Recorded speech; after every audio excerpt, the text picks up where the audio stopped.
Mesdames et messieurs de la presse, bonsoir. Très heureux de vous retrouver dans le cadre de cet exercice de redevabilité en ces débuts de semaine. Un lundi qui a été particulièrement chargé pour nous. Déjà à partir d'hier, nous avons reçu à Kinshasa le président de la République du Sud-Soudan, M. Salva Kiir, qui a séjourné durant 24 heures en République démocratique du Congo. À peine nous venons de le ramener à l'aéroport international de Njili, où dans le cadre de la communauté de l'Afrique de l'Est, il a amorcé une mission de consultation dans la région. Ce soir, je serai avec le vice-premier ministre, ministre des Affaires étrangères, Christophe Lutundula, l'infatigable Je ne compte pas les nombres de pérégrinations, passez-moi l'expression, de voyages que vous avez effectués depuis l'investiture du président de la République. Je dois rappeler qu'il y a eu des séquences diplomatiques importantes qui ont commencé par d'abord le voyage du président de la République pour Addis Abeba, pour assister au sommet de l'Union africaine. Ensuite, il y a eu des déplacements à Malabo, à Luanda, à Lusaka. Et ce soir, avec le vice-premier ministre, nous allons un peu faire le point de toutes les victoires diplomatiques que nous avons pu engranger, parce que le mal de la région a été bien épinglé et les perturbateurs, pour utiliser l'expression que le président de la République a utilisée cet après-midi, a été bien exposé. D'ailleurs, parce que nous parlons du président de la République, je voudrais commencer avec un petit extrait de la conférence de presse conjointe qu'il a tenue avec son homologue sud-soudanais cet après-midi, et puis nous reviendrons sur le vice-premier ministre, ministre des Affaires étrangères. Prenons le cas de la crise avec le Rwanda, ça n'a rien à voir avec les peuples.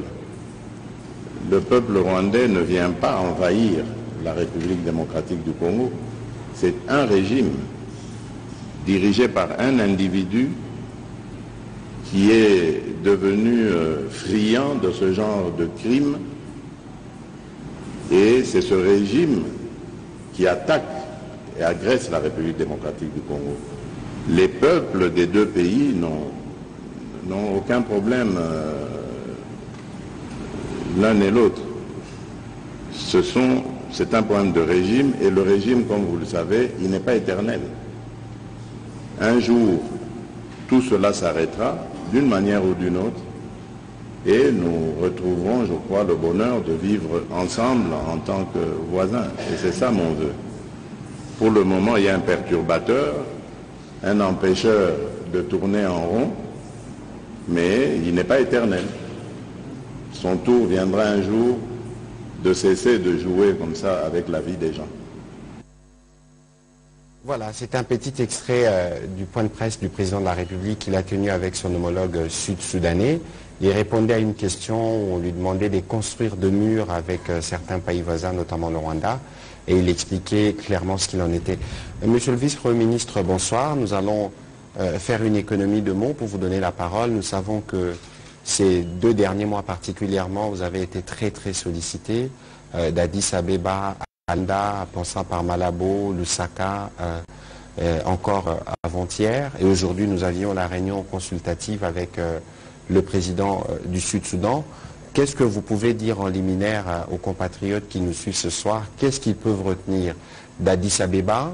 Il y a eu le passage du président, mais il y a eu aussi cette réunion du Conseil de paix et de sécurité. Que peuvent-ils retenir des discussions d'abord du président de la République avec João Lorenzo à Luanda, ensuite les discussions que vous avez eues avec vos homologues rwandais, et enfin le sommet des Lusaka auquel le président de la République a pris part? Beaucoup de questions vous attendent sûrement. Nous voulons d'abord avoir vos mots introductifs pour nous permettre de planter les décors de l'exercice de redevabilité de ce soir. Vous avez la parole, monsieur le vice-premier ministre. Merci beaucoup, monsieur le ministre de la Communication. Je suis ministre des Affaires étrangères, évidemment. Le gros de mon travail, je le fais à l'extérieur. À l'intérieur, il y a l'administration, il y a les orientations qui sont données par le président et le conseil des ministres, et puis nous mettons en œuvre ces orientations, pas forcément ou seulement ici sur le territoire national, mais dans des forats internationaux, pour faire passer le message de la RDC et défendre nos intérêts. Effectivement, nous avons commencé par les les réunions statutaires de l'Union africaine. Il y a évidemment le comité des ambassadeurs, c'est-à-dire en fait ceux qui représentent les États membres auprès de l'Union africaine. Il y a par la suite le conseil exécutif, la réunion des ministres des Affaires étrangères qui reçoit les conclusions, les propositions des ambassadeurs et enfin le sommet des chefs d'État qu'on appelle la conférence des chefs d'État de l'Union africaine.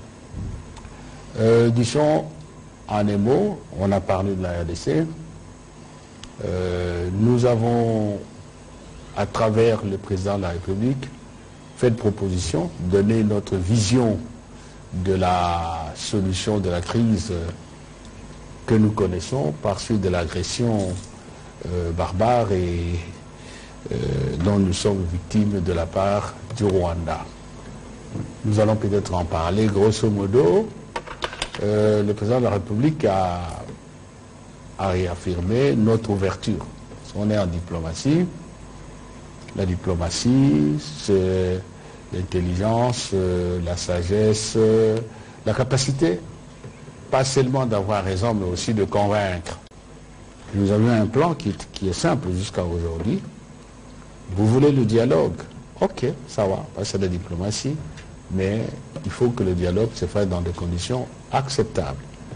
Le président a affirmé avec force que nous n'entendons pas négocier sous occupation de qui que ce soit. Donc la première chose, c'est de retirer, obtenir que le Rwanda retire ses troupes du territoire congolais.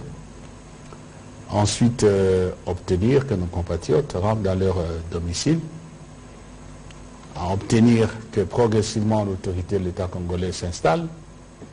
Et aussi, c'est très important, qu'il y ait alors un dialogue avec le Rwanda et non avec les M23.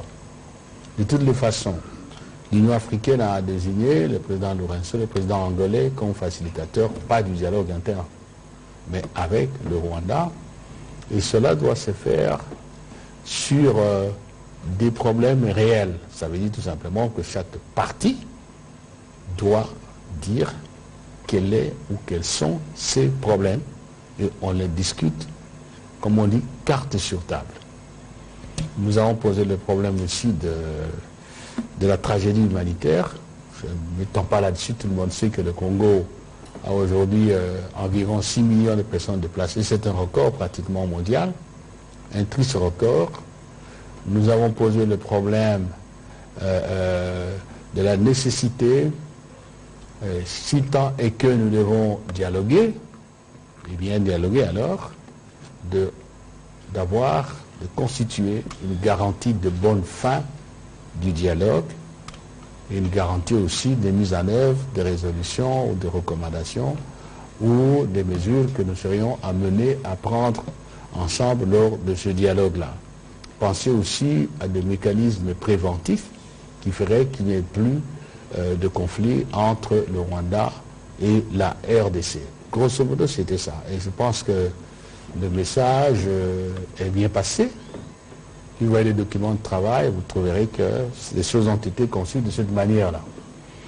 Tellement vrai que lorsque se tiendra la réunion du Conseil paix et sécurité de l'Union africaine le 4 mars, en cours, le communiqué final des travaux a été totalement en faveur de la RDC. On va en parler.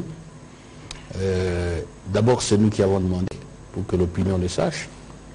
Le président m'a instruit de faire en sorte que le Conseil paix et sécurité examine en urgence la situation de la RDC. J'ai écrit à l'époque à mon collègue, le ministre marocain des Affaires étrangères, parce que le Maroc, qui présidait le Conseil paix et sécurité, comme nous étions à la veille du Conseil exécutif, ça a pris un peu de temps. On a relancé avec le concours de notre compatriote, l'ambassadeur Ilungangando, qui est là. Finalement, on a obtenu la réunion du CPS. Mais, un peu d'astuce, au lieu que ce soit la réunion ministérielle, on a dit que c'est la réunion des ambassadeurs. Malgré tout, on est parvenu à obtenir que je sois autorisé comme ministre d'intervenir, et je suis intervenu à partir de Doha d'ailleurs. Vous lisez le communiqué, qu'est-ce qu'on a engrangé comme bénéfice? Tout a été comme nous l'avons demandé. Un, que l'Union africaine, à travers le Conseil paix et sécurité, endosse la SAMIR DRC. SAMIR DRC, c'est en anglais, c'est la mission de l'Afrique australe en République démocratique du Congo. Comme vous avez ici, toute comparaison, disons, bien mesurée, la MONUSCO. C'est un peu comme ça, pour qu'on se comprenne. Ce n'était pas tout. Le Conseil paix et sécurité, j'ouvre la parenthèse, c'est l'organe de l'Union africaine qui est compétent pour connaître de toutes les questions ayant trait à la politique, à la sécurité et à la paix en Afrique. Et là, il a plutôt des compétences un peu à la manière du Conseil de sécurité des Nations Unies, c'est-à-dire que le Conseil paix et sécurité prend des décisions, évidemment, il y a aussi des recommandations. Le Conseil paix et sécurité est allé encore plus loin en demandant, qu'est-ce que je dis là, en donnant instruction à la Commission de l'Union africaine, qui est l'exécutif de l'Union africaine, de mettre à la disposition de la SAMI-DRC, donc de la force régionale de la SADC, les instruments de guerre, les armes qui sont stockés à Douala, au Cameroun, parce que l'Union africaine a ce qu'on appelle la force en attente. Et dans ce cadre-là, il y a un certain nombre d'équipements militaires qui ont été rassemblés là-bas. Et le Conseil paix et sécurité aussi a insisté pour que ce qui existe comme facilité de paix soit mise au bénéfice de cette force-là, facilité de paix, y compris évidemment les contributions financières.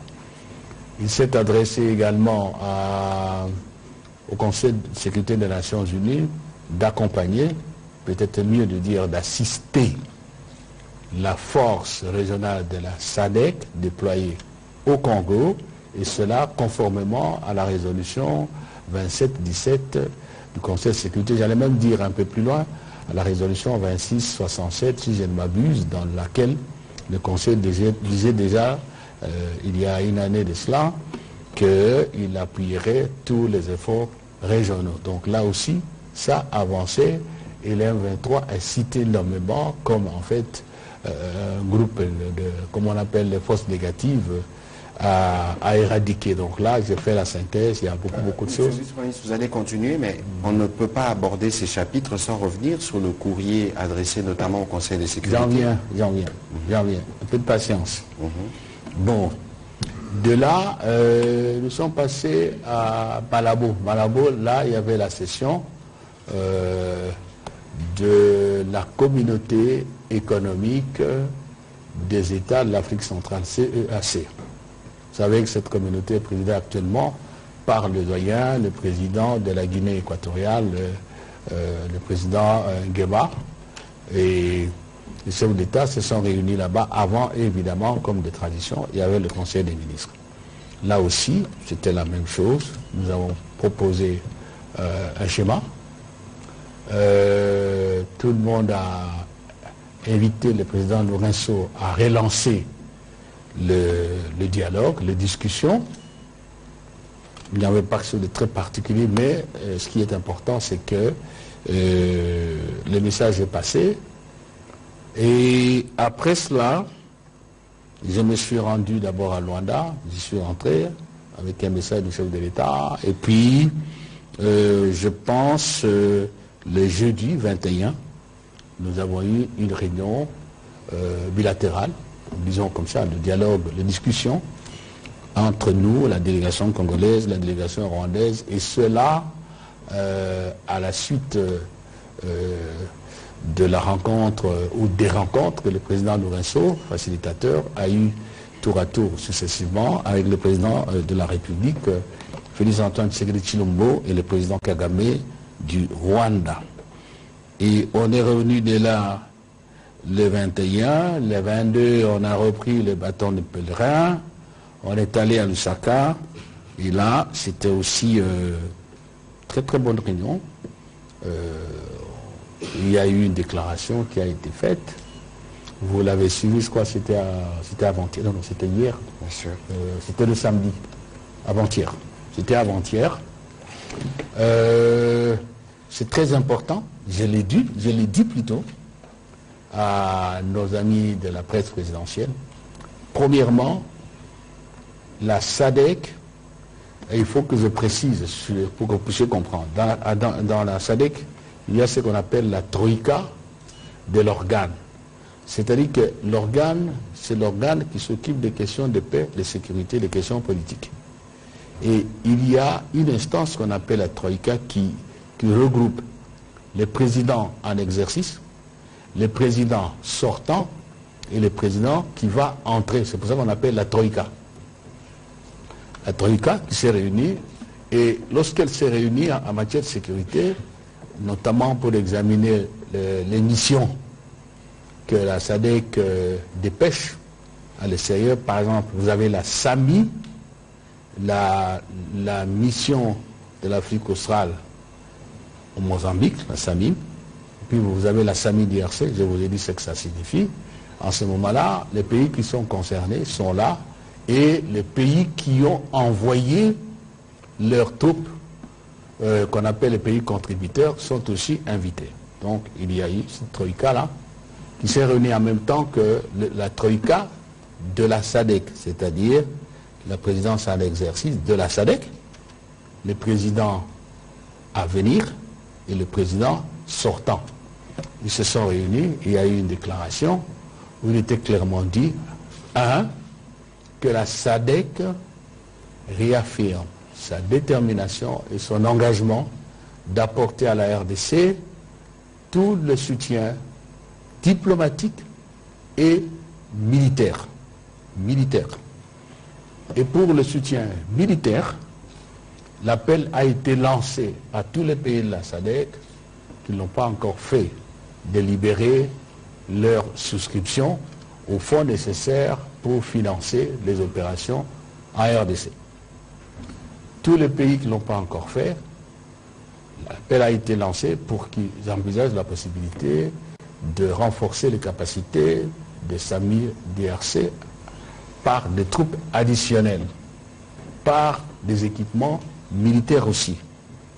Et que le secrétariat exécutif de la SADC, conformément au communiqué du Conseil paix et sécurité de l'Union africaine dont je viens de vous parler, et en exécution de la résolution 27-17 du Conseil de sécurité des Nations Unies, dont je viens de vous parler, que le secrétariat exécutif prenne toutes ses dispositions pour saisir le Conseil de sécurité au fin d'obtenir l'accompagnement nécessaire pour renforcer les capacités de la SAMI DRC. Et sur le plan diplomatique, il y a eu un élément important auquel le ministre de la Communication faisait allusion tout à l'heure. En effet, le ministre des Affaires étrangères du Rwanda a écrit, déjà au mois de février, je crois, février-mars, d'abord au président du Conseil de sécurité des Nations Unies pour dire tout un tas de choses. Je vous ai parlé de cela, que voilà, la force de la SADC est là, une association des génocidaires, n'importe quoi, pour venir, comment dirais-je, commettre des actes génocidaires contre les Tutsis congolais qui sont menacés, qui sont persécutés. Il ne faut pas accepter la SAMI DRC, n'en déplaise aux autorités rwandaises. Je veux vous dire que bon, l'Union africaine a endossé. Et ceux qui ont pu lire ont lu la lettre. Ça ne sert à rien de perdre le temps sur ça. Et la même lettre presque, le gouvernement rwandais a écrit au président de la Commission de l'Union africaine pour obtenir justement, comme je vous disais, que l'Union africaine n'endosse pas la SAMI DRC. Bon, malgré tout cela, c'était passé, très bien, je vous l'ai dit. Donc, maintenant, il faut que le secrétariat exécutif de la SADC conjointement avec la RDC, saisissent le Conseil de sécurité des Nations Unies pour dire voilà, nous avons besoin de ça, ça, ça, ça. Vous voyez dans quelle mesure on peut travailler ensemble. Nous devrions également obtenir que la Commission de l'Union africaine exécute les injonctions qui ont été données, les instructions données par le Conseil paix et sécurité. Donc,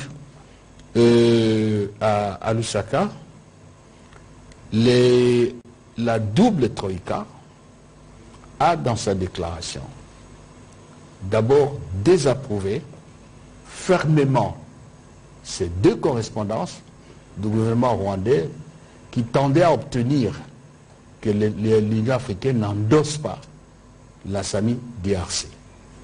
C'est rejeté. Et la double troïka a précisé dans sa déclaration, et c'est très important, que le déploiement de la SAMI DRC, son mandat, sont conformes, sont basés, sont assis sur le traité qui a fondé la SADC, le protocole de la SADC sur la défense et la sécurité commune et le pacte de défense mutuelle de la SADC. Donc on n'est pas sorti du texte, on est dans ce qui est prévu et c'est normal. Donc le Rwanda n'a pas de leçon à donner aux gens ou d'objections à faire, d'autant plus qu'il n'est même pas membre de la SADC.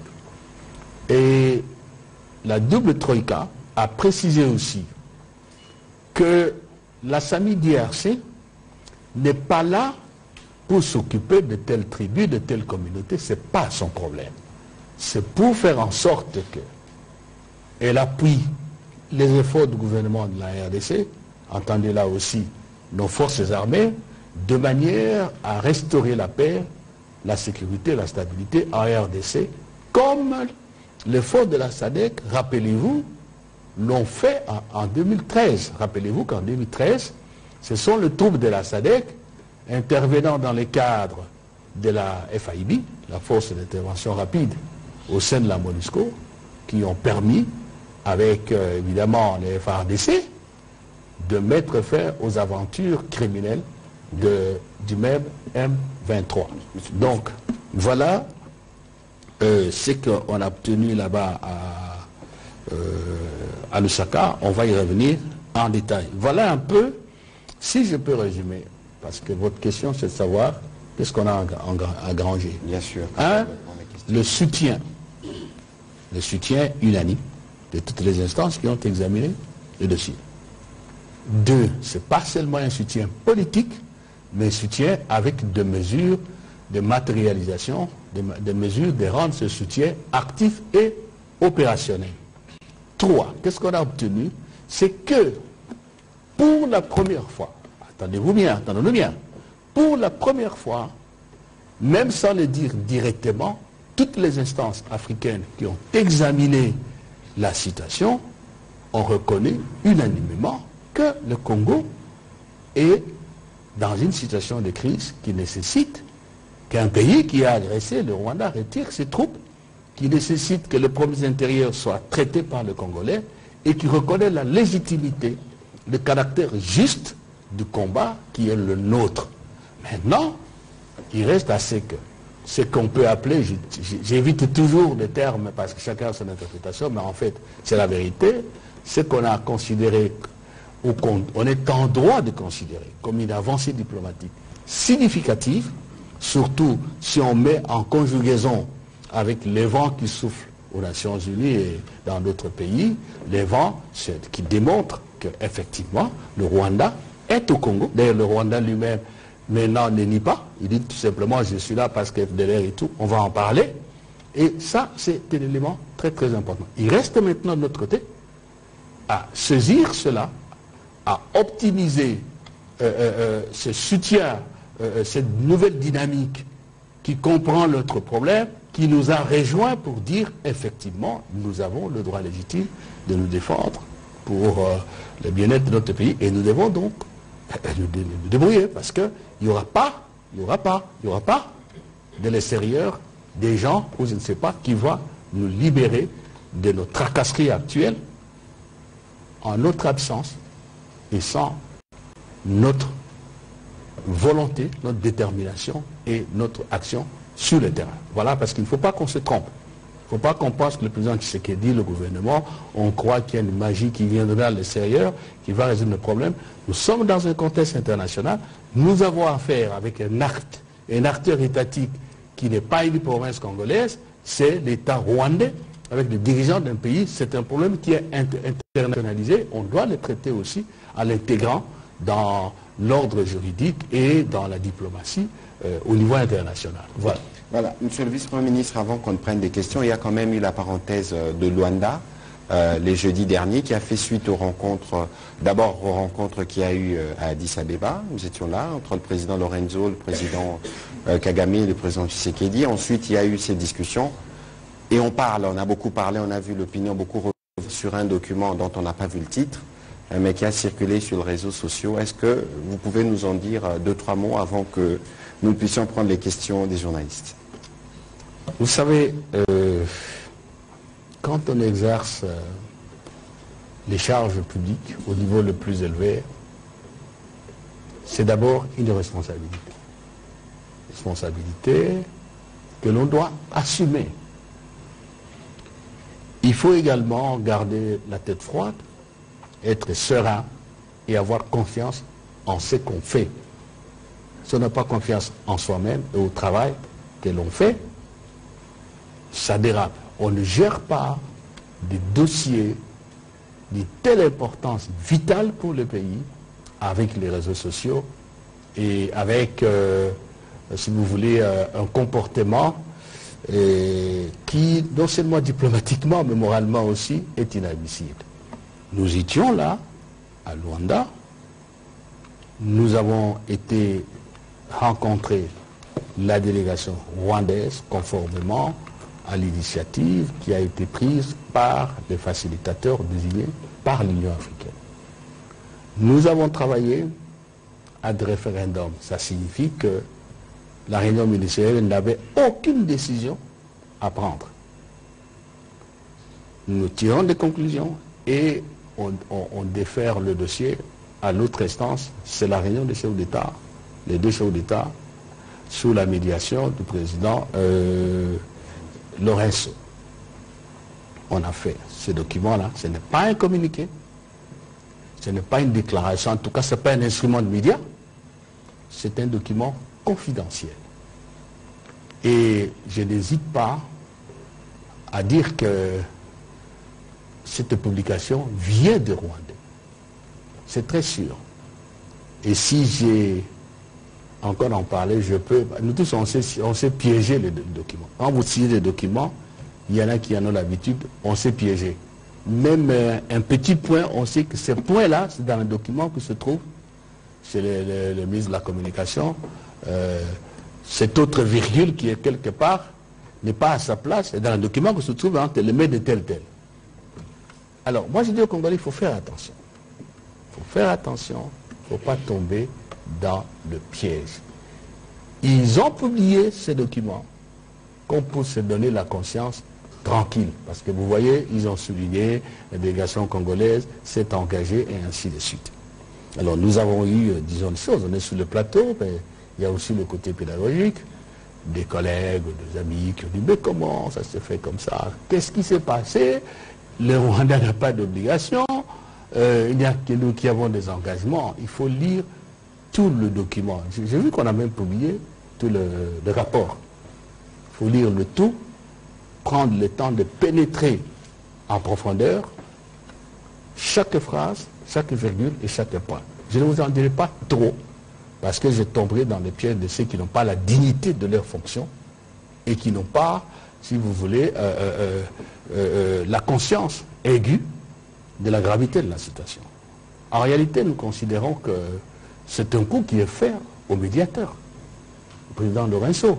Parce qu'on peut se demander, nous avons au fond, et tout le monde reconnaît ça, un problème de confiance. Il faut construire la confiance. Et le président Tshisekedi a toujours dit partout qu'il n'a pas confiance en la personne du président Tshisekedi et de tous ceux qui traitent avec nous en son nom. Et cela... Ah oui, président Kagame, je m'excuse. Président Kagame, ce n'est pas un absilingoué avec sous-entendu. Donc, président Kagame, le président Tshisekedi l'a toujours dit, et ce qui est fait là démontre que nous avons raison, qu'il a raison de ne pas avoir confiance au Rwandais. Il appartient maintenant au président Lorenzo de tirer toutes les conséquences. Allez, venons à l'essentiel. Le paragraphe. J'ai dit, il ne faut pas que le Congolais tombe dans les pièges. Qu'est-ce qui se passe? Le Rwanda a toujours justifié son agression par les soi-disant FDLR qui sont au Congo et qui collaborent avec les FARDC. Je ne sais pas si j'invente les choses. C'est ça l'axe explicatif fondamental. Ok. N'oubliez pas, vous êtes les hommes de presse, vous êtes les faiseurs et ceux qui ont l'écriture de l'histoire. Ça fait une année qu'au nom du président et du gouvernement, je dis partout aux Nations Unies, à l'Union africaine, dans les enceintes de communautés africaines, que le Congo demande à toute personne, à toute organisation, à tout État, et que sais-je encore, qui a des informations précises sur les FDLR, les identifier, les localiser, de nous les donner et de travailler avec nous pour éradiquer cela. Ça, ce n'est pas une invention. Ceux qui disent ça, ils ne s'y mettent pas, ils ne répondent pas. Qu'est-ce qu'on a dit aux Rwandais? Ok, maintenant nous allons vous dire, j'exprime en des termes simples, comment on va traiter cette question. C'est ce que nous avons appelé le plan. Et qui devront faire ça? C'est ce qu'on a appelé le programme, quelle activité et comment. Nous avons dit, ok, ne tournons pas autour du pot. Maintenant, il faut aller tout droit dans le problème. Parce que c'est ça, votre alibi. Donc, il faut qu'on entre dans le plan pour commencer à critiquer, tel que j'ai entendu certaines personnes le faire. Je vais donner quelques éléments. La première question, c'est que il faut qu'on nous dise de quel FDLR s'agit-il? Un général, un lieutenant, ou je ne sais pas qui. Il se trouve où? C'est la deuxième étape, la plus logique. Et alors, ça va être quoi? Le rapatriement. Oui, parce que, n'oubliez pas, dans le communiqué d'avril, c'est quoi 2022 ou 2021, il était dit, à Nairobi, tout le monde a signé le communiqué. 2021. 21. Que chaque État, chaque gouvernement qui a de groupes armés en RDC a l'obligation, parce que tout le monde s'est engagé, de parler avec ces groupes armés nationaux mais qui se trouvent à l'étranger pour qu'ils rentrent au pays. L'offre de paix. Nous l'avons fait. C'est ça la présence de Uhuru. Est-ce que le Rwanda l'a fait? Donc, ce sont les citoyens rwandais, les autres le reconnaissent, ils doivent rentrer dans leur pays. Autre alternative, c'est reconnu internationalement, qu'on les trouve un autre territoire qui part. La dernière alternative, on va les anéantir. Ça, c'est pas moi qui le dis. Lisez le communiqué d'avril 2021 à Nairobi, signé même par les Rwandais. C'est comme ça, tout le monde a oublié qu'on a commencé par déployer la force de l'East African Community. On s'est focalisé sur le 23. On a oublié que cette force-là avait aussi l'obligation d'éradiquer la FDLR. C'est là le problème. C'est là le problème. On a renvoyé la balle. Et ils voient que bon, maintenant, ils vont être acculés. Alors, il y a des compatriotes qui jouent ces jeux-là. Qu'est-ce que ça nous ferait, nous, le Congolais, que si il a peur qu'il y a FDLR à tel endroit, on puisse en finir avec les FDLR. Si un Congolais est effarouché parce qu'on dit qu'il faut un plan, il faut un programme pour mettre fin au FDLR, mais il fait le jeu du président Kagame, parce que nous savons qu'il y a des FDLR qui sont fabriqués à Kigali. Bien sûr. Il y a des FDLR qui sont fabriqués à Kigali. On a envoyé, lorsque le président Tshisekedi arrive, il y a eu des opérations. Demander au commissaire des Nations Unies. Et d'ailleurs, en accord avec la technique, je vais demander les tableaux récapitulatifs de ces opérations qui ont été menées depuis 2009. Et on a toujours combattu. On pourra les mettre à la disposition des médias. Donc là, vous pouvez voir, c'est un tableau opération Umoja Wetu, Voilà. opération Kimia, opération Amanileo. On donne la période des opérations qui ont été menées par nous-mêmes. Et il y a des opérations que nous avions menées d'ailleurs avec les Rwandais à l'époque. Nous mettrons tous ces documents à votre disposition. Comme ça, on est sur la même longueur d'onde. Voilà. Alors, qu'on vienne nous montrer, chef de l'heure là, qu'on trouve des solutions. Et je répète encore, dans le communiqué de Nairobi, il est dit, ceux qui vont refuser de rentrer chez eux seront considérés comme des faits négatives qu'il faut neutraliser. Cela, il faut placer chacun devant ses responsabilités. Et on dit, ils n'ont pas pris d'engagement. Mais lisez le paragraphe qui suit. Qu'est-ce qu'on dit? Dans le cadre de la mise en œuvre de ce plan et programme, la délégation rwandaise s'est engagée à quoi? S'est engagée à revoir les mesures et dispositions prises pour la sécurité et la défense du Rwanda. Ça veut dire quoi? Ça veut dire que ceci, renvoyez-vous à la suite du communiqué parce que vous l'avez dans votre téléphone. Ça veut dire que ceci. 1. Nous traitons un problème qui est un préalable. Le préalable, c'est lequel? Et c'est là qu'apparaît la divergence que vous voyez à la dernière page. Pour nous, le préalable de tout débat de fond, c'est le retrait des troupes rwandaises. C'est écrit dans le document. Et ils ont dit non, on n'est pas d'accord sur ça. À prendre ou à laisser. Alors ils ont retorqué, d'accord, parce qu'on va faire cesser le feu. Cesser le feu signifie que la RDC ne peut plus, comment dirais-je, mater, excusez l'expression, les 23 qui constituent une force terroriste. On a dit, mais ce n'est pas la bêtise. Vous avez écrit, vous dites c'est un problème interne. Qu'est-ce vient faire les 23 ici? Et vous voyez dans le document aussi, il y a un paragraphe qu'on dit poursuivre les négociations. Ça veut dire que, et c'est la manière dont les paragraphes sont ordonnés, ce n'est pas par hasard. La première chose, parce que le Congolais dit, mais on a mis cesser le feu, mais en disant cessation des hostilités. Donc parmi les opérations, de cesser le feu, mais nous renvoyons à la deuxième page. Alors, on ferme les yeux, on lit un paragraphe, on ne comprend pas ce qu'il y a, j'ai essayé de donner les détails, dans la mesure du possible, non. Et tout cela renvoyé au chef d'État. Alors, de deux choses l'une, où nous disons que nous sommes prêts à mettre fin à cet alibi d'FDLR, et nous renvoyons la balle à ceux qui sont venus avec l'affaire, on les identifie, où sont-ils, et on met en place le mécanisme. Et alors on va voir ce que le Rwanda va nous dire. Si cela est fait, c'est ça la vérité. Voilà, VPM, on va prendre les questions des médias. Je vous préviens qu'on va prendre 30 minutes, parce qu'on va déjà grignoter le temps d'antenne de la télévision nationale. On va commencer cette série de questions par M. Paul Lorgéry. Ensuite, ce sera Fiston Oleko.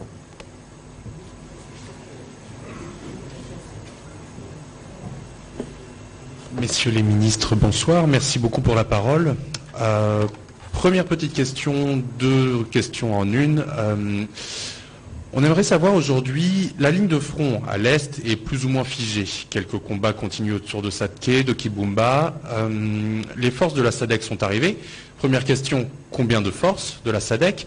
Et deuxième question, essayez d'avoir... S'il vous plaît, première question. Première question, combien de forces, combien de soldats de la SADC sont aujourd'hui sur le territoire congolais? Et deuxième question, on a quelques doutes sur la nature du mandat. Est-ce que c'est un mandat opérationnel, offensif? Est-ce qu'ils peuvent monter des opérations avec les FARDC? Deuxième question, je sors un peu des sentiers, enfin un peu du sujet du jour, mais je voudrais revenir sur cette histoire qu'il y a eu il y a près d'un mois, sur cet accord avec la Russie de défense, que vous reveniez dessus et que vous nous expliquiez un petit peu ce qu'il en est aujourd'hui et quelle est la nature de la collaboration avec la Russie aujourd'hui. Merci. Alors, le vice-premier ministre va vous répondre, mais sur la première question, on ne peut pas dire il y aura 2 militaires, 3 militaires. C'est bien ça, une question pertinente. Il a donné une partie, non.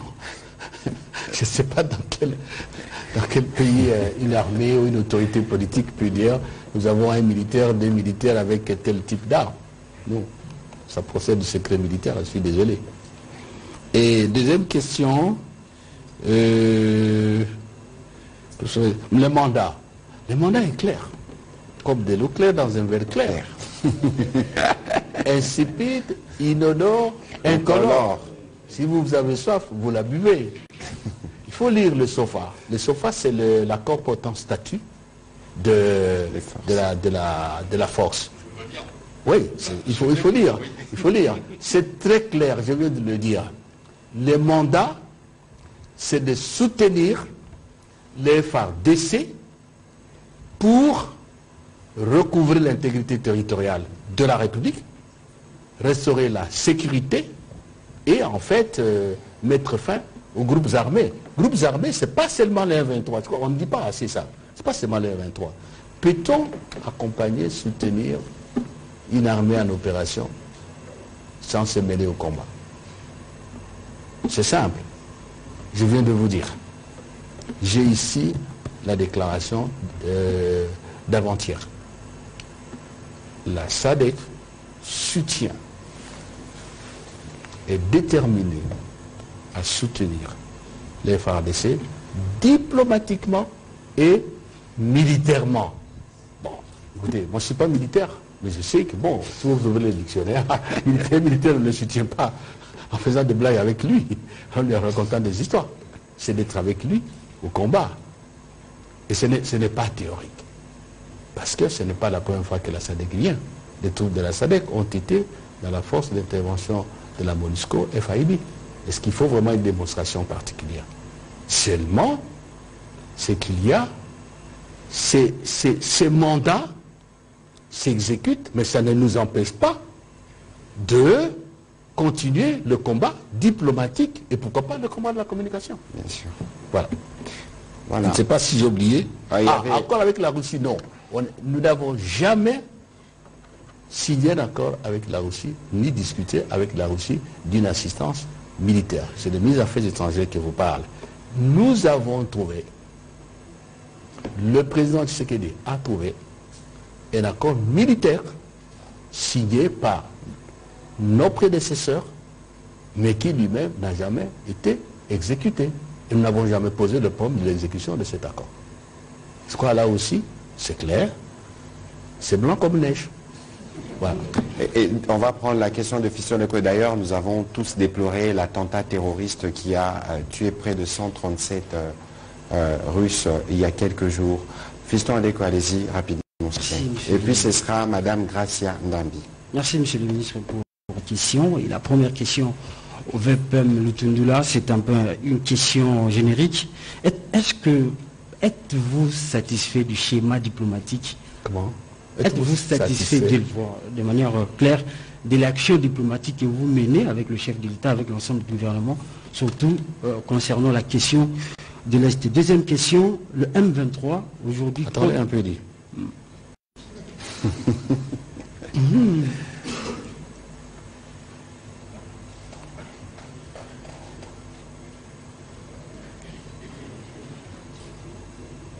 Oui, allez-y. Le M23 jusqu'à aujourd'hui continue d'occuper des localités entières en République démocratique du Congo.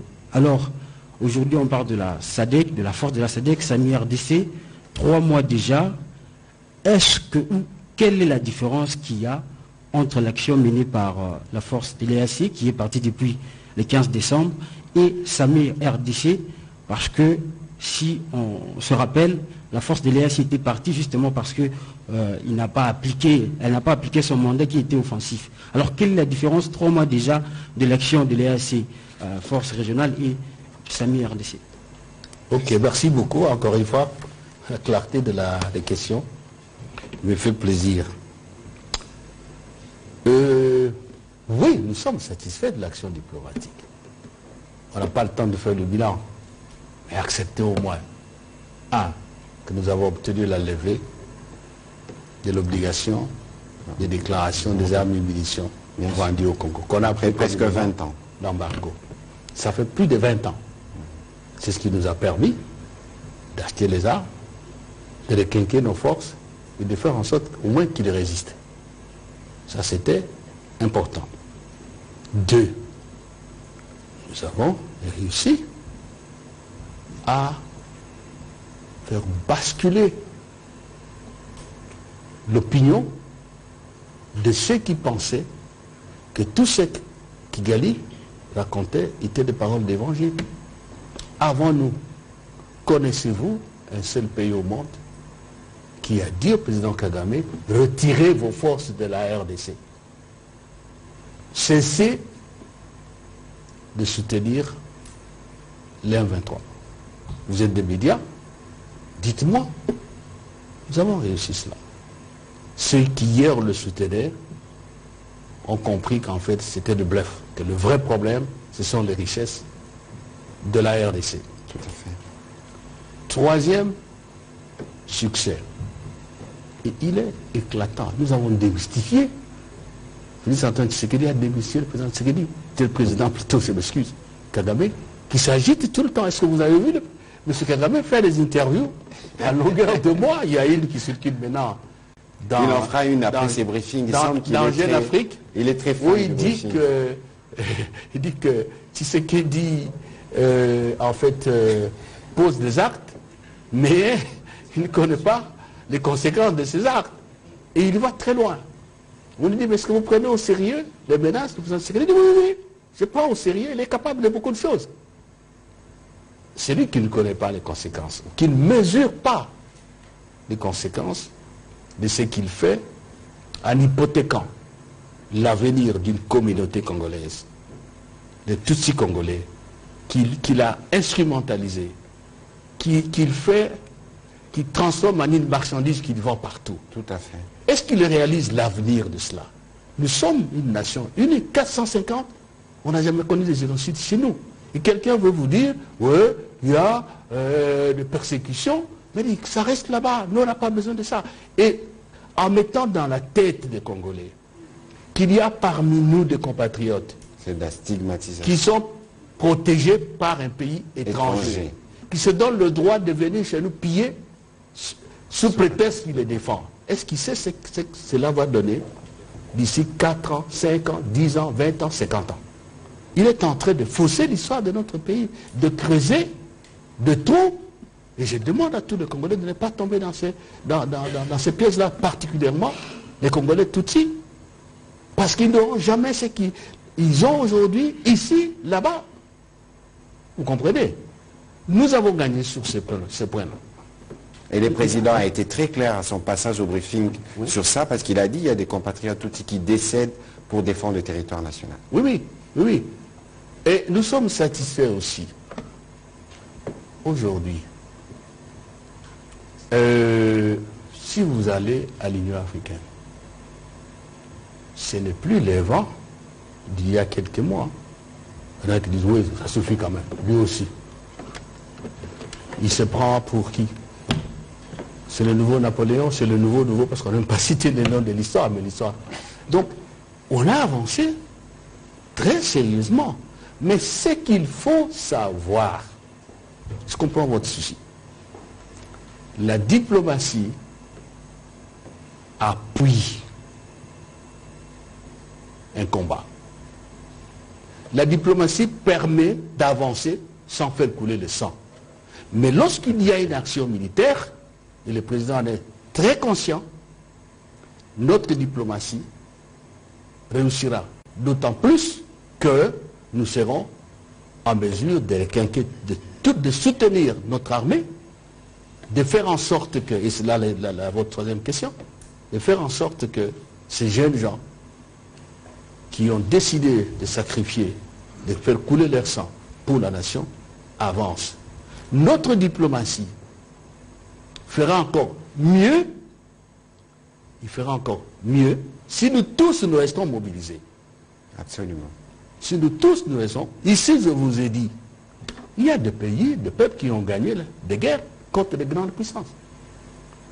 Rappelez tout ce qui s'est passé en Asie, Vietnam, Cambodge et tout. Donc, il ne faut pas qu'on croise les bras. Oui, la diplomatie va tout résoudre. Non, non. Le travail, il est fait.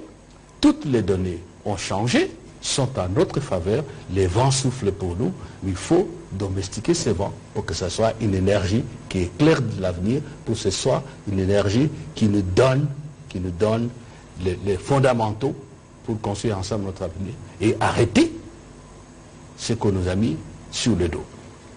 Alors, la troisième question, c'est les M23 continue. Nous, là encore, les compatriotes, on ne se bat pas contre les M23. On se bat contre le Rwanda. Écoutez, les missiles sol-sol, solaire. Est-ce que, dites-moi, les M23 a quelles entreprises pour gagner de l'argent? Les M23, c'est quelle société ça? Ces armes-là, ce sont que les États qui les achètent. Nous nous battons et le Rwanda ne nie pas. Pourquoi vous ne voulez pas de M23 tout le temps alors que le Rwanda vous dit j'ai bombardé, j'ai fait ceci, j'ai fait cela? Non, il ne faut pas qu'on tombe dans ce piège-là. Nous avons un problème et le président ne l'a jamais nié. Mais c'est le ministre de la Communication, il faut qu'on insiste sur ça. Regardez, quand l'AFDEL vient, qu'est-ce qui se passe? L'AFDEL entre, tout notre système de sécurité est décomposé, détruit. L'armée, les services de sécurité, et j'en passe. Il nous fallait du temps pour reconstruire notre système de défense, avec tous les corps qui sont impliqués. Et c'est à ce moment-là aussi que les mêmes pays, les mêmes voisins, commencent à nous déstabiliser. On a connu les Kundabatware, bien sûr, Jules Mutebushi. Si vous voyez, c'est un peu cyclique. Il ne passe pas 5-6 ans sans qu'il y ait une perturbation. On n'a pas eu le temps de reconstruire l'armée nationale. Beaucoup de Congolais oublient ça. Et dire aussi que, bon, il faut le dire, le programme de formation militaire, de recrutement, on ne sait pas trop comment, ce qu'on en a fait. Moi, je n'ai pas l'habitude de mettre le couteau dans la plaie, mais nous sommes tous des Congolais, nous savons ce qui s'est passé. Le président arrive. Au moment où il commence à changer le leadership dans l'armée, vous comprenez ce que je veux dire, la perturbation vient. Il faut déstabiliser pour que ce pays ne puisse pas avoir le temps de former une armée. C'est la situation qui est la nôtre. Ces jeunes gens que nous prenons, ils sont pleins d'énergie, ils sont pleins de volonté. C'est pas facile d'être se faire militaire. Parce que les militaires, c'est quand tu fais militaire, ou tu tues, on te tue. C'est pas donné à tout le monde. Et malgré cela, les chefs de l'État, le gouvernement, on résiste, on se bat. Donc, nous avons affaire à une armée classique. Ce n'est pas moi qui le dis, c'est le secrétaire général des Nations Unies, Guterres, il y a 2 ans. Vous avez suivi? Septembre. Hein? Ça, il y a 2 ans. C'est la MONUSCO qui le dit. Sans compter les autres armées qui circulent, qui gravitent autour, mais on verra ça un peu plus tard.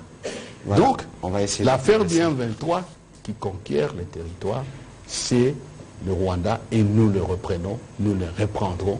Soyez sûrs et certains. Si vous n'êtes pas sûr alors, ne vous appelez pas Congolais. Voilà donc. C'était la question de la démarcation entre SAMI RDC et ACI.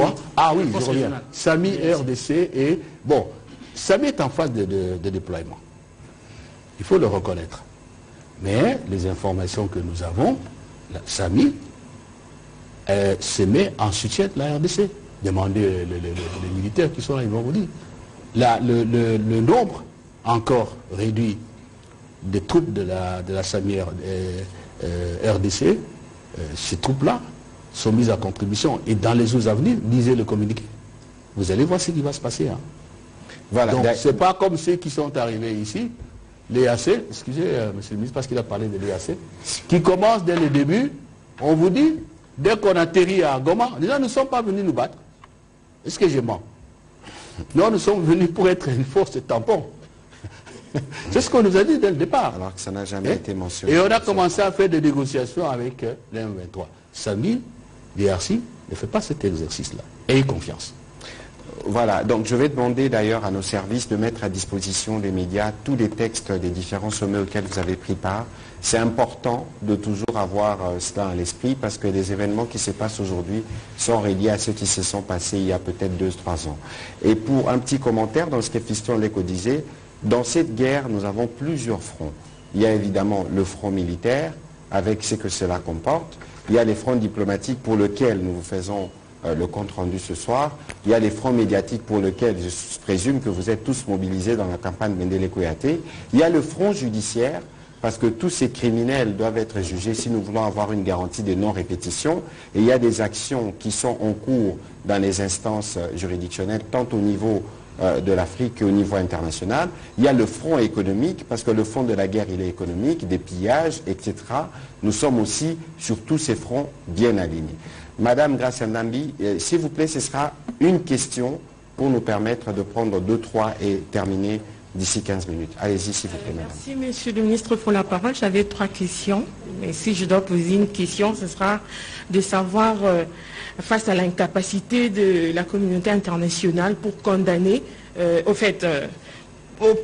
s'il faut le dire comme ça, pour prendre des mesures drastiques sur le Rwanda, est-ce que la RDC doit encore faire confiance? Qu'est-ce qui motive le pays à faire confiance à cette communauté internationale?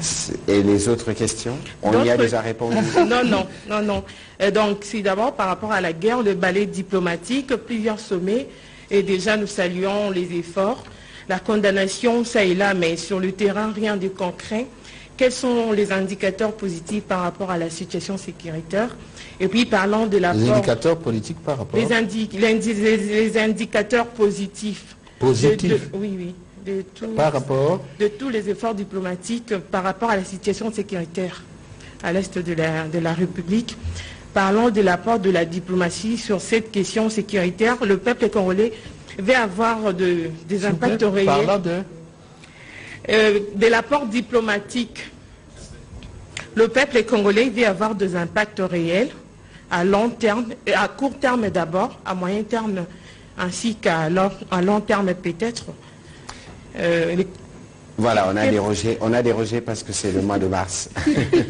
Qu'est-ce que le peuple, qu'est-ce que le peuple peut s'attendre de tous ces efforts diplomatiques? Je crois que c'est la démarche même que nous faisons dans le cadre de cet exercice de redevabilité.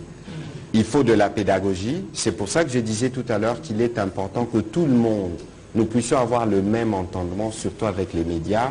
Les communiqués des différents sommets doivent être votre verbe. Brevière, parce que nous sommes dans une situation de guerre. Le vice-premier ministre qui a compris, Madame Grace, la philosophie de votre question, va vous répondre. Et puis nous allons appeler Paul Matendo juste après, rapidement. S'il vous plaît. Monsieur le vice-premier ministre. Le président de la République, Félix Antoine Tshisekedi Tshilombo, a une phrase que je considère comme fondamentale. Il a toujours dit, sans naïveté, ni faiblesse. Ça veut dire quoi? Nous savons, et moi-même je vous l'ai dit, que nous n'aurons pas résolu notre problème en ne comptant que sur les efforts de l'extérieur. Et il y a eu le plan Marshall à l'époque et tout. Je ne connais pas un pays qui construit sa sécurité en ne comptant que sur les efforts extérieurs. Et j'ai dit que la diplomatie est une action de soutien à un certain nombre d'efforts et une action qui tend à faciliter les actions internes, notamment sur le plan militaire, pour arriver à la victoire. Oui, on peut avoir une victoire diplomatique. Nous l'avons. Mais nous ne faisons pas d'illusion en considérant que c'est suffisant. Peut-être c'est à cela que vous faites allusion. Nous avons affaire à un État tiers. OK? C'est le Rwanda. La présence de l'État tiers dans cette crise, surtout que cet État tiers, en fait, c'est l'auteur principal, nous amène fatalement sur la place publique internationale, qui a ses instruments de gestion des crises, qui a ce mécanisme, et malheureusement, à ce niveau-là, tout est très lent. Les jeux d'intérêt tellement complexes qu'on ne peut pas dire, en claquant les deux doigts, la solution est trouvée. Donc, nous ne pouvons pas nous permettre d'ignorer la communauté internationale. C'est nous isoler, c'est irréaliste. Nous faisons comme si la communauté internationale jouerait un rôle décisif. Donc moi je voudrais que les choses soient claires là-dessus. Et vous avez posé une série de questions qui tournent autour toujours de la diplomatie. Qu'est-ce que le peuple peut attendre? Qu'est-ce que les indicateurs positifs? Mais je vous ai donné une série de victoires que nous avons gagnées. J'ai commencé par là d'ailleurs. Bien sûr. Ça affaiblit ceux qui sont en guerre contre nous. Et nous ne pouvons pas minimiser cela. Je vous dis, remémorez-vous ce qui s'est passé au cours de ces 20 ou 30 dernières années. Est-ce que vous avez vu le président Kagame agiter de cette manière? Ça n'a jamais existé. Les perturbateurs. Hein, les perturbateurs. Est-ce que vous pensez que s'il n'y avait rien qui était fait par la Félix Antoine Tshisekedi Tshilombo, nous n'aurions pas eu ces gens ici à Kinshasa? Parce que les gens oublient ça. Hein? Bien sûr. S'il n'y a rien qui a été fait depuis qu'on est là, est-ce que ces gens-là n'auraient pas pris gommant? Donc, je comprends l'amertume, je comprends les impatiences, mais on ne gagne pas un conflit de ces gens-là comme si on claquait les doigts et il y a une magie qui tombe. On ne gagne pas en ignorant la communauté internationale. Donc, nous ne pouvons pas affronter et en même temps nous isoler. Là ça ne marche pas. Ça marche pas. Voilà, je dois rappeler que c'est un conflit qui dure plus de 25 ans. Et que cette fois-ci, nous voulons trouver une solution définitive. Et le président l'a toujours dit. Comprenez que ça prenne du temps, mais nous sommes engagés sur de bonnes pistes lorsque j'expliquais les fronts dont je parlais tout à l'heure. Paul Matendo, ce sera une question, s'il vous plaît. Merci beaucoup, monsieur le ministre. Patrick, difficile d'avoir une question quand on est devant le VPM, mais on va faire... Mais il y en a eu plusieurs, c'est sûr que vos idées peuvent se répéter avec celles que nous avons entendues. Tout à fait, merci beaucoup. Monsieur le VPM, dans toute l'émission que vous effectuez, vous parlez d'un équipement de la SAMI RDC qui serait bloqué au Cameroun. Un équipement de la SADC qui devrait... Non, c'est pas bloqué. Je vous corrige. Qui traînerait. Je vous corrige pour que vous puissiez parler mieux. Oui. Non. Il y a ce qu'on appelle la force en entente de l'Union africaine. Et cette force a entre autres des équipements. Ce sont les équipements de l'Union africaine. Le Conseil paix et sécurité a demandé à la Commission, qui est l'exécutif de l'Union africaine, de le mettre à la disposition de SAMI DRC. Ok. Et quand est-ce que cet équipement peut arriver en RDC? Les débats sont en cours. Merci beaucoup.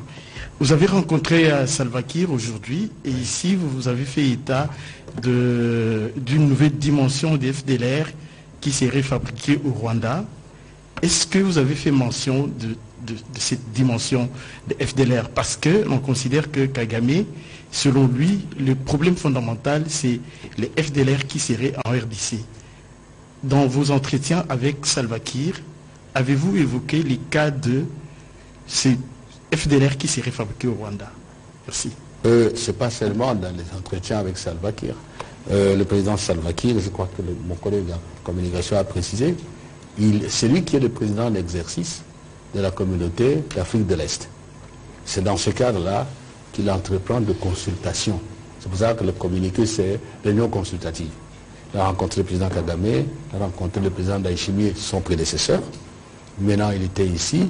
Il est allé à Luanda parce que vous savez que c'est le président Lourenço qui a été désigné facilitateur par l'Union africaine il y a 2 ans à Malabo pour entretenir le dialogue entre le Rwanda et la RDC. Donc il faut créer une synergie. Voilà pourquoi il est venu. Et les problèmes sont exposés. Les problèmes de FDLR, on en a parlé, mais ce n'est pas seulement ça. Il y a autre chose, peut-être qu'il faut dire à nos compatriotes. Il y a ceux qui se sont appelés Alliance Fleuve et Congo, qui nous ont dit qu'il faut Alliance les M23. Ça veut dire quoi? Ils se machinent actuellement quelque chose dans le sens de partir du Nord Kivu vers l'Ituri.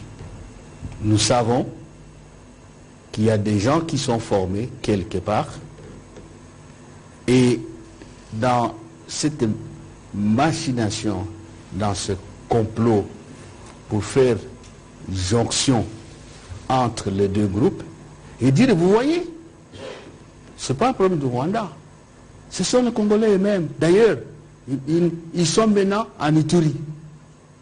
Nous savons qu'il y a des choses qui se font actuellement maintenant, mais les Congolais ne portent pas une attention particulière par rapport à ça. Nous le savons. Et l'autre va dire, non, moi, je ne suis pour rien. Voilà, je vous dis que ce sont les Congolais entre eux, voilà ce qui se passe là-bas. Tout cela est abordé à tous les niveaux de discussion. Nous abordons toutes ces questions-là, soyez-en sûrs. Maintenant, il appartiendra au président Salva Kiir, après toutes les consultations, de proposer une perspective. Il y a d'ailleurs quelqu'un qui m'a posé la question de savoir de quoi le président Tshisekedi a-t-il parlé avec le président Dorès, je crois. Hein. Bon, c'était un entretien en tête-à-tête entre deux chefs d'État. Mais au finish, c'est les facilitateurs qui, faisant la synthèse des opinions des uns et des autres, des propositions des uns et des autres, va peut-être faire une proposition.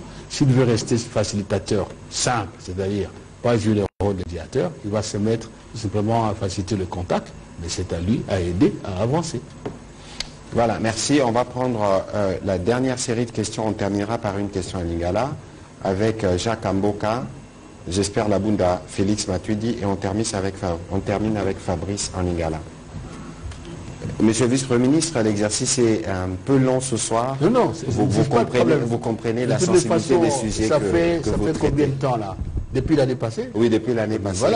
Voilà. Et donc, merci beaucoup, voilà. Excellence, pour la question. On va prendre la série cette fois-ci, noter les questions, comme ça on y répondra en une vague. Alors, c'est une situation qui perdure, vous l'avez dit, plus ou moins depuis 25 ans. Au Rwanda, on a eu un génocide autour de 1 million et quelques morts. En RDC, nous en comptons déjà au-delà de 10 millions. Vous avez dit quelque part, Excellence, que la diplomatie, ce n'est pas seulement le fait d'avoir raison, mais aussi de convaincre. Qu'est-ce qui fait que le Rwanda ait pu convaincre la communauté internationale sur les génocides perpétrés sur son territoire, alors que la RDC, qui compte plus de tués, on n'arrive pas à convaincre la communauté internationale pour que la communauté internationale puisse valider le concept de génocide en RDC? Voilà, première question. J'espère la Bunda, allez-y rapidement s'il vous plaît. Merci beaucoup pour cette opportunité, Monsieur le ministre. Monsieur Vepem, dans le compte rendu de la récente réunion de Luanda, il est indiqué que le processus de Luanda et celui de Nairobi sont les principaux instruments de référence pour parvenir à la paix dans l'Est de la RDC. Où en est-on avec le processus de Nairobi, dont la dernière réunion remonte à décembre 2022. Avec l'insertion des combattants de certains groupes armés dits Wazalendo dans le rang des réservistes de FARDC, comment comptez-vous relancer ces processus? Merci. Félix Matuidi. Merci pour la parole. D'abord au VPN, Lutundula, Christophe Lutundula. Pourquoi Kinshasa ne ferme pas officiellement les frontières congolo-rwandaises? Et quelle serait l'alternative au cas où Paul Kagame refusait de répondre aux exigences pour le dialogue? Attendez un peu là.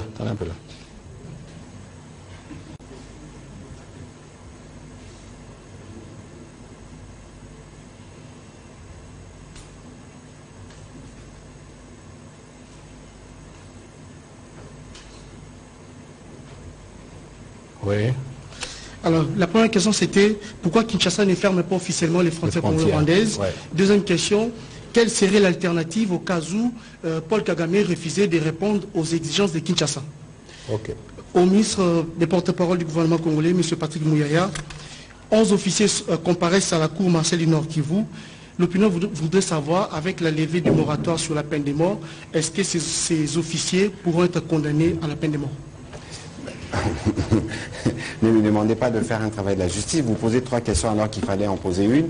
Il y a un ancien magistrat à ma droite, peut-être qu'il y répondra mieux que moi. Bon, on va terminer. VPM, question morosa na lingala, comme ça, on a soukapo batuba comprendre peu. Nous salons nous sur ça dans le cadre de la diplomatie. Oui, Matondi Mingue, Thomas Patrick Mouyaya, Zambie, Baï Congo, Balinkoye, Boloba qui était Congo démocratique et Rosorola, Soko Mokete na Batomboki. Kasi boni bino lelo bokomi kosora susuna représentant à Batomboki, il y a M23 aux Ali Paul Kagame. Na mwana mbuka Patrick Mouyaya ngambo ya Brazzaville bazali kofunda mbula matari ekolo Congo démocratique ko kata bango lotiliki Zambie bazana mwa kokoso et puis ba beti ndembo ya basi boti bongo na lisano kuna na Ghana bazongi ba kolela lumeya na bango sur $2500 ba kopesa bango $20 matondi. Ok, on va essayer d'aller rapidement. Il y a celui Jacques Amboka. Amboka qui voulait savoir pourquoi le Rwanda a passé le message de génocide alors que nous, on n'arrive pas à le faire passer. Donc c'est le contexte. D'abord, c'est le contexte qui sont totalement différents. Le contexte, c'est qui a fait qu'on se trouve devant deux tribus qui se tuent, comme ça s'est passé là, et ce n'est pas le Rwanda seul qui a porté le discours des génocides sur la place publique internationale. Les organisations de droits de l'homme, les systèmes des Nations Unies et ainsi de suite. Donc le contexte est tout à fait différent. Chez nous, il y a des morts, plus d'1 million. Mais ce ne sont pas des morts des personnes qui sont tuées comme appartenant à telle tribu, à telle religion, ou des personnes dont on décide qu'on va mettre fin à leur vie parce qu'il y a ce type d'appartenance. Ce sont des Congolais qui meurent, mais il faut rentrer aussi dans la typologie internationale. Donc, il y a beaucoup de Congolais qui sont morts. Au sens générique du terme génocide, on peut peut-être en parler, mais au sens technique, c'est tout à fait différent. Tout à fait différent. Mais cela ne reste pas moins grave que ce qui s'est passé au Rwanda. C'est ce que nous avertions à dire à tout le monde. Et je crois que maintenant les messages passent. Les messages passent, il y a des gens qui écrivent des livres, il y a des décisions qui sont prises. Parce qu'on a parlé des sanctions, il y a des sanctions qui sont prises. Et ça va venir. Et nous continuons. Le ministre vous a parlé des actions judiciaires, l'autre jour on en a parlé aussi. Comme ma collègue, Madame la ministre d'État à la Justice, en a parlé aussi. Donc, même si en droit, il n'est pas aisé de qualifier tout ce qu'on a tué au Congo des victimes de génocide, la gravité, elle est la même. Tout à fait. Et là, on a réussi aussi à faire passer le message. Procédure de Nairobi en étant. Bon, je crois qu'il y a un blocage, ça on ne peut pas le cacher, tout simplement parce que lors des dernières discussions sur la médiation du président Uhuru, il y a eu un programme de travail, pour ne pas dire une feuille de route, mais cette feuille de route est handicapée, notamment par le fait qu'il y a encore un groupe armé qui continue à tuer un peu plus, surtout avec le soutien d'un État étranger. Qu'est-ce que je dis avec le soutien? Pour le compte d'un État étranger qui a envoyé des troupes chez nous. Donc, ce n'est que, je ne dis pas un problème d'urgence, mais un problème d'espace, j'allais dire, pour réaliser le programme qui a été arrêté. Et nous nous disons qu'il vaut mieux que ces cancers M23 soient réglés pour déclencher la dynamique ouverte de poursuite du processus de l'aérobie. De toute façon, ils avaient déjà signé d'ailleurs. Oui, il y a une feuille de route. Ce qui est resté, c'est la mise en application. La mise en application, mais ce n'est pas délibérément qu'on a fait ça. Ouazalendo, non. Ouazalendo, ce sont nos compatriotes. C'est ce que le président Tshisekedi dit à tout le monde. Ce qui est vrai. Est-ce qu'on peut empêcher un Congolais de se défendre? Dites-moi ça. Partout au monde, vous pouvez empêcher, allez, taisons la nationalité. Un être humain, quand il est attaqué, il fait quoi? Il se défend. Et on ne peut pas reprocher au gouvernement de la RDC de soutenir les Wazalendo.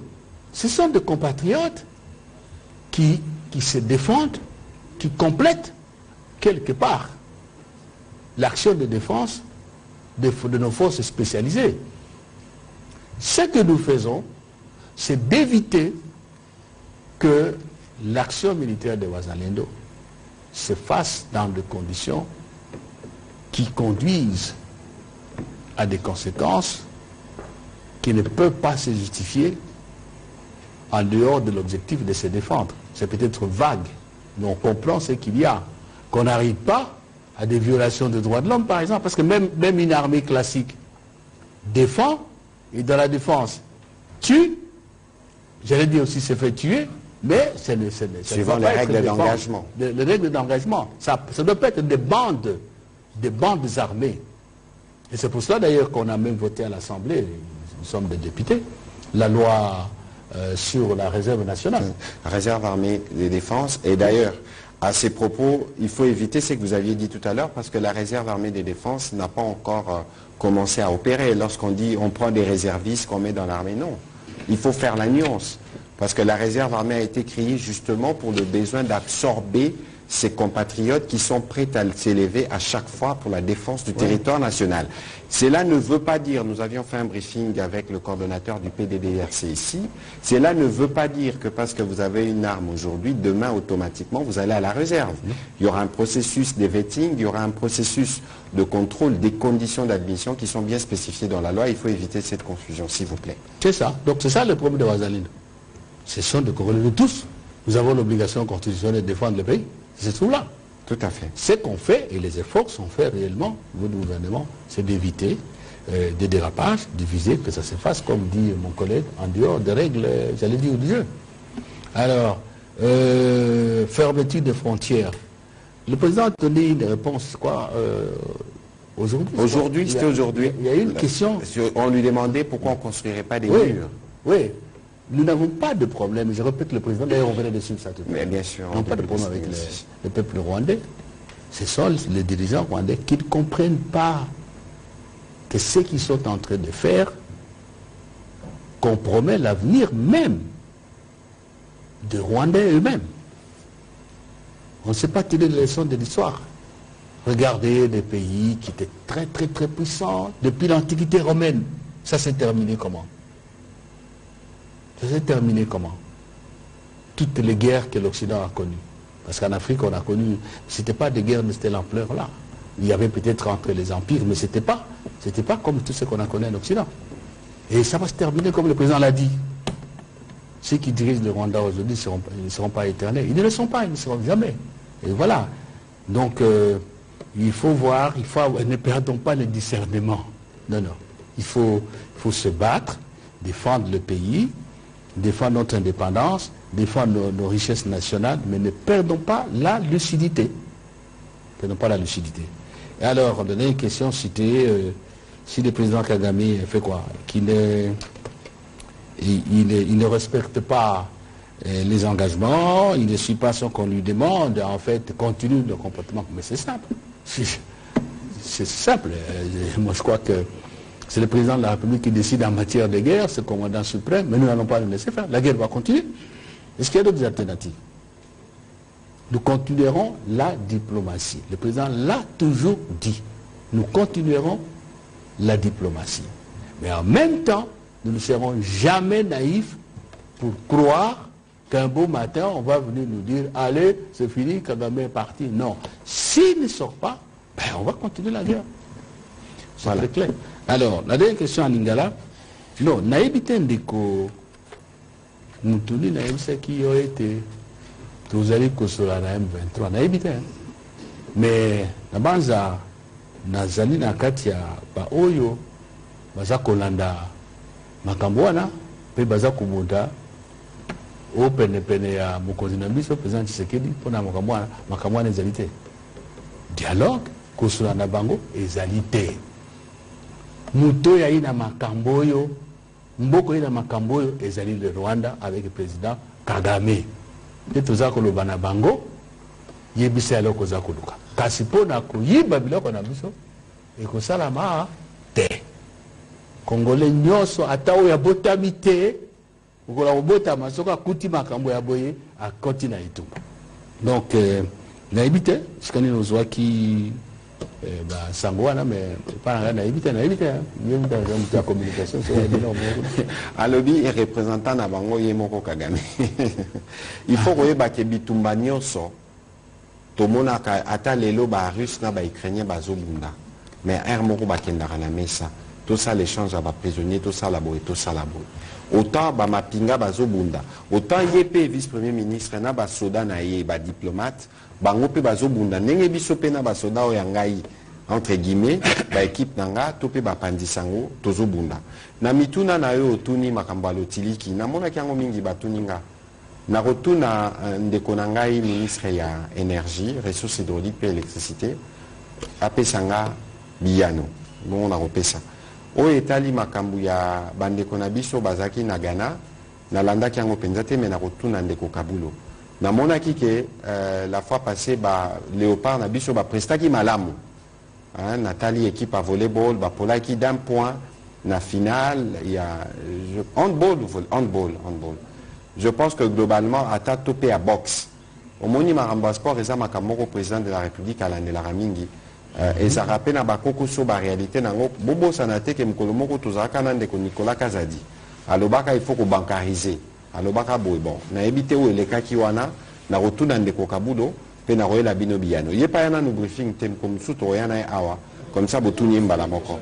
Alors on va terminer monsieur vice-premier ministre et quels peuvent être vos mots pour conclure cet exercice de redevabilité qui était assez long la dernière fois, c'était le 23 octobre 2023.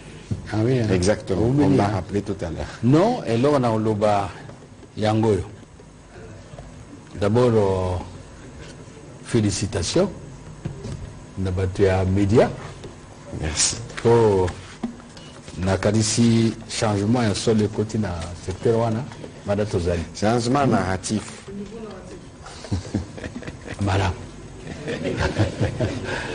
Yabi Balé et vu à Moutounio Césaraka facilité, il faut Kubunda au propre comme au figuré. Tozali riche. Ce que vous avez bilo kubele, yo kasi bakotika yo tampola boye na balabala, utamoni ya betele maboko te. Musa ko baba otokotala. Soka yawa na botolier. Soka yawa na bomiye. Il faut milengela. Bandeko bazali ni tumba bayeba ke biso maso tozali na bango. Boka mobimba soki 100 millions te ko zala biso ni tumba te mutazana musala na ye. Isika ozako sala. So osali bien, osako sala, osako bunda pour balongo. Omoni donc peut-être le quoi tout ça qui combat à indépendance était tout le monde la vie à payer c'est la facile té bon babuna qui mingi dans Afrique au sale awa Angola on a payé Salva Kiir les lois babuna qui mingi pour l'indépendance Salva Kiir a lobé à l'âge de 15 ans oui babanda qui bitumba bana bitumba donc comme découragé té paie sa confiance et pas à mon conseil na banza na ba qualité otokotikala na mituna biso pona tseke des ali courage toko koma mikanda otombona kana ba discussion boyo kakaye mona giya sa ko balelo to mo konzimoko azali chef de guerre te mazali très courageux paie sa confiance na ba soda na sala ki parenthèse awa on a ko rappeler bino oui les cas qui tango afde les koti on ne produit pas une armée en 2-3 ans. Les alliés que la Moukina Tongo signé Moukanda beaucoup une armée nationale. Les alliés Moussato Sarake ou Miraka. Malheureusement, chaque fois que tu es tokende, bati bakal. Donc, aimé Tokolonga. Vendele. Et Kokoyate. Toza makasi oza congolais zala fier oza congolais oza pe na mokonzi RDC et Laura Makasi. Merci. Voilà, merci beaucoup monsieur le vice-premier ministre pour cette participation à cet exercice de redevabilité. Vous avez encore de l'énergie, gloire à Dieu. Nous pourrons évidemment revenir encore parce que les sujets sont d'une grande importance. Je pense que nous allons nous organiser peut-être pour avoir un moment de change autour de ces sujets, non pas devant les médias, mais pour que nous tous on fasse les récapitulatifs depuis avril 2021, lorsqu'on a commencé les processus de Nairobi, jusqu'à aujourd'hui en passant par la feuille de route de Luanda. Comme ça, nous aurons tous les mêmes entendements. Le vice-premier ministre l'a dit tout à l'heure, nous ne combattons pas le M23, nous combattons le Rwanda. Il ne devrait plus y avoir d'ambiguïté, les M23 soutenus par le Rwanda, non. C'est le Rwanda que nous combattons et lui-même, le président rwandais, les perturbateurs, lui-même l'a reconnu. Merci beaucoup, monsieur le vice-premier ministre, et merci à vous, chers professionnels des médias, à ceux qui nous ont suivis ce soir. Le journal de la RTNC a pris un coup, mais les sujets en valaient la peine. Merci et bonne soirée.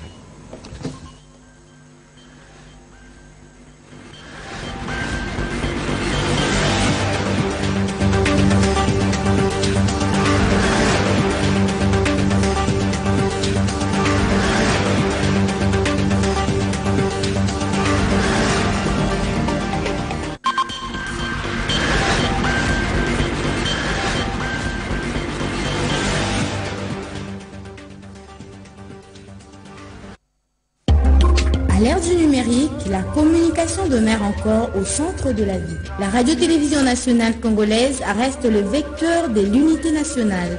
Les informations sur l'actualité de la République démocratique du Congo, d'Afrique et du monde.